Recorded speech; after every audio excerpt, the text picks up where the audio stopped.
নিজ হাতে উপার্জিত কামাই এটা পৃথিবীর শ্রেষ্ঠ কামাই, আলহামদুলিল্লাহ। পরিশ্রমের মাধ্যমে যে উপার্জন, এটাকে ইসলাম আমাদেরকে উৎসাহিত করে।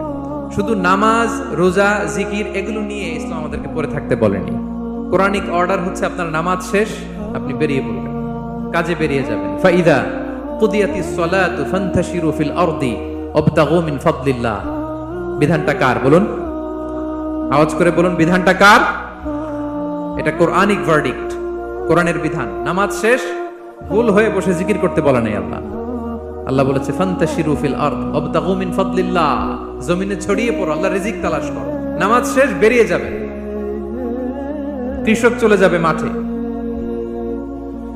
শ্রমজীবী চলে যাবে ফ্যাক্টরিতে, শিক্ষকরা চলে যাবে তাদের শিক্ষা প্রতিষ্ঠানে, কর্পোরেট ওয়ার্ল্ডের লোকেরা চলে যাবে তাদের প্রতিষ্ঠানে।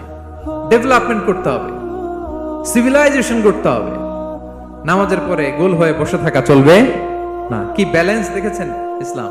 আজান হয়েছে তো মসজিদে আসো, নামাজ শেষ বেরিয়ে পড়ো, আলহামদুলিল্লাহ।